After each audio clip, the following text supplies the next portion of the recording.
Por mí se va la ciudad del sufrimiento, por mí se va el dolor eterno, por mí se va a las razas malditas. Es como si Dante nos estuviera preparando psicológicamente. La atmósfera que crea es tan densa y esperanzadora, y estamos solo en el umbral.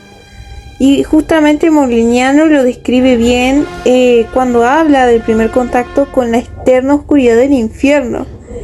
Y justamente la desolación que causa en el alma tanto del lector como de Dante y del autor, o sea, porque justamente Dante Alighieri se plasma en el Dante de la obra, o sea, se inserta a sí mismo en la obra, y justamente esto nos demuestra que Dante quiere que el lector sienta la misma conmoción que el personaje, que básicamente Dante es un reflejo del ser humano en general, y de cómo este termina atravesando una especie de, durante toda la obra, una especie de viaje a la redención, por así decirlo, en el que reconoce tanto sus desgracias como un camino para solventarlas, por así decirlo. Y justamente es un castillo del dolor, el infierno en sí, o sea, es como una manifestación pura del odio y el sufrimiento de sus habitantes, que son permanentes. Y justamente ese dolor eterno dolor que se menciona en la inscripción también es clave, o sea, no es solo un sufrimiento pasajero que dura unos días como nos pasa a nosotros en la vida real, por decirlo así. No, o sea, es un dolor eterno porque no tiene ni principio ni fin, es algo que perdura, que trasciende, lo cual es irónico, porque en realidad más adelante vamos a ver que no hay trascendencia en el infierno, porque no hay un, por así decirlo, un Dios que haga que justamente todo eso se vuelva trascendente realmente. Y justamente acá se reafirma esa idea de justicia divina en su forma más estricta, o sea, como uno de los aspectos de Dios, más allá del amor, de la verdad, de la luz y todo eso que se toma en cuenta, es justamente la justicia, la cual acá se reafirma bastante en lo que se refiere al hombre. Y justamente Dante quiere que el lector entienda que los condenados han llegado a ese destino por sus propios actos y su falta de arrepentimiento, que justamente ese arrepentimiento no se da realmente en el infierno, simplemente hay gente que se cree víctimas por sufrir las consecuencias de sus acciones, o sea, ellos sufren de muchas formas diferentes dependiendo del círculo en el que estén, y de a poco pueden ir arrepintiéndose, pero no quiere decir que sea porque realmente sientan que lo que están haciendo está mal, lo que hicieron está mal, sino por el dolor que sienten.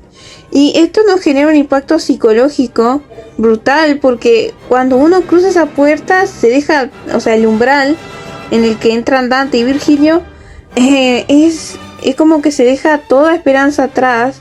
Y esto es fascinante porque, o sea, Dante no solo describe un espacio físico como lo es el infierno, que justamente, como mencionamos en el contexto, está tomado del Hades, o sea, de la cultura griega, sino que se crea una atmósfera mental y emocional también, porque uno se siente identificado al recordar sus propios errores. Y todo el canto está dominado por esta sensación de pérdida, de libertad, en el que, justamente volviendo a eso de la eternidad, acá el tema de la eternidad se vuelve algo tortuoso y reafirma esa sensación de esclavitud, en el que básicamente nos recuerdan que nosotros somos esclavos de nuestros errores si básicamente no logramos salir de ellos y reconocerlos como que nosotros somos responsables de ellos. O sea, como que se encierran los condenados en su dolor, y justamente ese dolor es esa cárcel en la que están, que justamente el infierno en sí es la representación física, por así decirlo, del dolor. Y Dante mismo está perdido justamente y necesita que Virgilio le explique dónde está y qué significa todo esto, que justamente esto reafirma mucho una cuestión que vamos a abordar más adelante, que es el viaje del héroe, cómo Virgilio asume ese rol de mentor que se presenta en el viaje del héroe para justamente el héroe. Y es interesante cómo acá Dante busca a Virgilio y lo necesita para justamente poder sobrellevar la situación y ir adaptándose a un entorno en el que no está en su zona de confort. Y justamente como Dante es una representación del lector, un reflejo de la condición humana en general, su confusión es nuestra confusión. Todo lo que él procesa lo estamos procesando nosotros mientras leemos la obra, en especial en este canto. Y justamente es en el canto 2 que se reafirma ese mismo parentesco entre el hombre lector de la época medieval y bueno, de hoy en día también, y el mismo Dante, justamente por esa sensación de incertidumbre que uno al leer, el hecho de tener que adentrarse a lo desconocido, que como se ve en el canto 2, que justamente es como que es una sensación que te saca de tu zona de confort, y que acá en este canto, en el canto 3, se muestra bastante.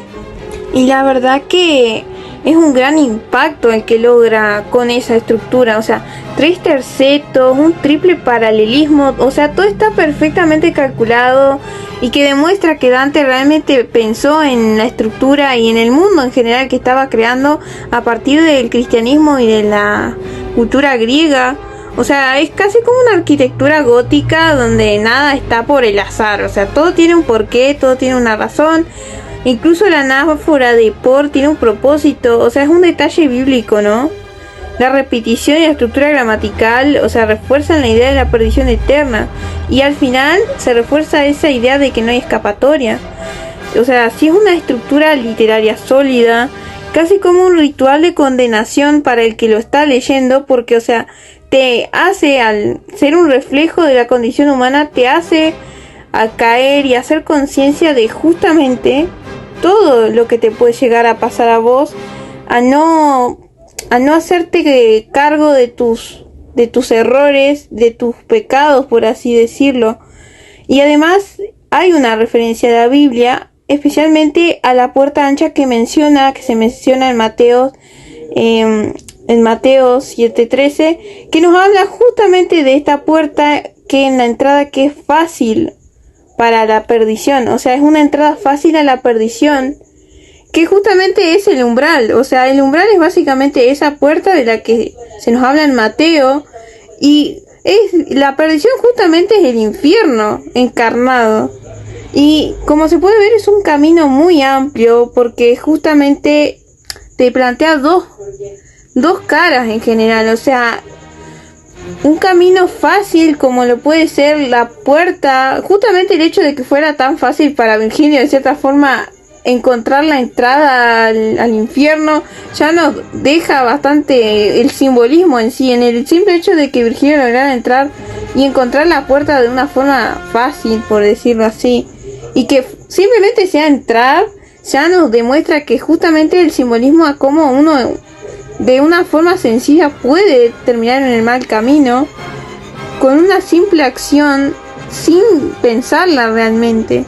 Y justamente el tema de la salvación, o sea, del buen camino, que es la otra cara, justamente es un camino más difícil porque es algo que uno tiene que estar constantemente haciéndolo de forma consciente, o sea, pensando bien en las consecuencias que va a tener, pero asimismo haciéndolo de forma voluntaria, o sea, que le nazca a uno realmente hacerlo, tanto por su bien como por el bien de los demás, que justamente es lo que buscaba Dante plantearnos a todos con este canto y la obra en general, porque al final la perdición es fácil de seguir, y en el mundo infernal, o sea, en el infierno, es donde se reafirman todas las elecciones equivocadas de los condenados.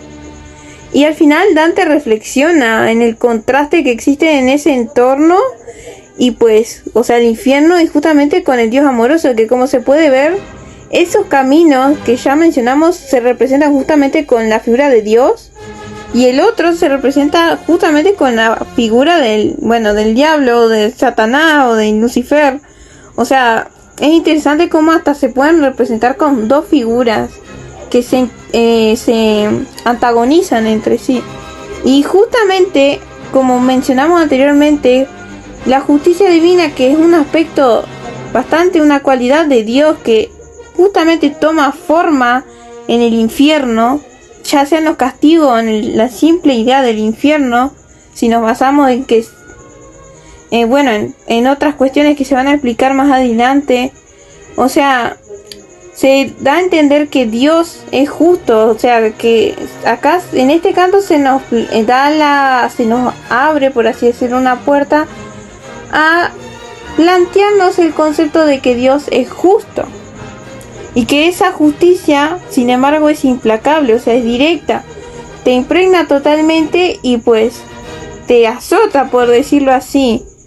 Y al final no es que Dios haya abandonado a los pecadores, o sea, ellos le dieron la espalda, o sea, le dieron la espalda a un buen camino, le dieron la espalda a lo que sería responsabilizarse por sus acciones y tratar de enmendarlas de forma constante. Y justamente este es el resultado de sus elecciones y por tanto es un castigo merecidísimo. Y Dante justamente utiliza todo esto para recordarnos la importancia del arrepentimiento de uno como persona y la fe también. El tener fe a Dios y todo lo que representa. Es un inicio bastante violento que nos introduce directamente en un ambiente de dolor y desesperación. Esta inscripción no es solo decorativa, sino que es la bienvenida a un mundo sin esperanza, como nos lo deja retratado Dante autor.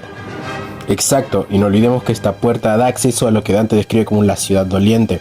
Me recuerda a esos castillos amurallados medievales donde la amenaza y el miedo dominaban, o más bien uno se siente intimidado ante la arquitectura que ésta representa, como las iglesias, en este caso medievales. Aquí, sin embargo, no hay una invasión que temer, sino un dolor eterno e ineludible. Esta ciudad está construida sobre la desesperanza total, un lugar donde el dolor no solo existe, sino que es la norma. Es esa justicia divina lo que lo vuelve a Dante tan impactante. El infierno no es solo un lugar de tormento, es un recordatorio de la ley moral, es el castigo eterno que espera a aquellos que se apartan de Dios, pero también es una advertencia para los lectores de la época y de todas las épocas, diría yo.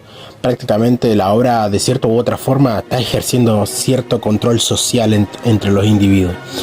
Es impresionante cómo Dante utiliza la puerta como una metáfora visual y espiritual. También se convierte en esa boca que traga a quienes han elegido el camino ancho, o sea, el camino apartado de Dios o el camino fácil. Cada paso que los personajes dan a través de la puerta parece acercarlos más a un destino del que ya no podrán escapar. Cabe destacar que hay una transición definitiva cuando pasa el río, ya que es otro nivel y otro escenario dentro del infierno. Es también un golpe de realidad para Dante. Es pasar la línea de la incertidumbre a la realidad. Inclusive Virgilio le dice que se vaya preparando psicológicamente porque no es algo que él esté acostumbrado a ver o a presenciar más que nada. El viaje del héroe se ve representado en la salida de Dante del mundo ordinario y su zona de confort al mundo especial, se podría decir. Su mentor y guía es Virgilio. El objetivo es huir de la jungla y sobrevivir. Esta etapa en el canto es marcada por la travesía del umbral, cuando es consciente de que ya no está en su hábitat. En el viaje del héroe se puede destacar tres elementos: los aliados, que es Virgilio en este caso; los enemigos, que es afrontar el entorno desconocido y los obstáculos psicológicos que abundan, digamos, en el infierno; y el transcurso que hará en el anillo de la lujuria. No es que Dios haya abandonado a estos pecadores, ellos le dieron la espalda. Este es el resultado de sus elecciones y por tanto su castigo es merecido. Dante utiliza esto para recordarnos la importancia del arrepentimiento y la fe, y también habla del propio albedrío del ser humano, de que dependiendo de sus elecciones, o sea, de su facultad o la capacidad de tomar sus decisiones, decidieron, válgame la redundancia, tener ese tipo de vida, y lo habrá llevado para el infierno, respectivamente para el paraíso. Y lo fascinante de esto es cómo Dante va a tener la oportunidad de tener esa eternidad de dolor por instantes cuando quiera hablar con algunas almas. Es una interrupción momentánea en su condena, un regalo que Dios le da a Dante para que aprenda y a través de él que nosotros también lo hagamos. Esa idea de Dante es el elegido para recibir este conocimiento, es parte fundamental de la obra. Beatriz, en su lugar elevado en el paraíso, intercede por él para que tenga esta experiencia. Su intercesión nos recuerda la idea de la Donna Angelita, de Dolce de Stile Nuovo. Esa mujer perfecta que es casi divina. Esa es la personificación o la idealización que tenía Dante de Beatriz, que era un personaje realmente importante en la Divina Comedia. Más que nada en los últimos 33 cantos. Claro, y es interesante cómo esto también construye el sentido de misión que tiene. Dante no está solo como un espectador, tiene un propósito, que esta vez es Beatriz y llegar al lugar más cálido posible, que es la oportunidad de conocer al propio Dios. Y la Virgen intercede para que él aprenda y comparta su experiencia y así advierta a la humanidad del peligro de no arrepentirse. Es un viaje educativo y de redención para el lector también. El mensaje es claro: Dante no solo escribe para describir el infierno, sino para aleccionar a quienes leen. Su experiencia, aunque única, es compartida para que tomemos conciencia que es una obra casi didáctica, una advertencia sobre el destino de nuestras almas. Bueno, entonces, en resumen, este canto es una verdadera lección sobre el impacto de nuestras decisiones y la justicia divina, la puerta que habla nos invita para no entrar como curiosos, sino para recordarnos el precio de nuestras acciones, la esperanza, el arrepentimiento. Todo está en juego en este viaje. Dante nos hace sentir el peso de ese viaje. Es un recordatorio de que el camino de la salvación es difícil, pero el de la perdición es fácil y eterno. El triple paralelismo, la puerta ancha, la ciudad doliente, cada elemento tiene un propósito y un mensaje.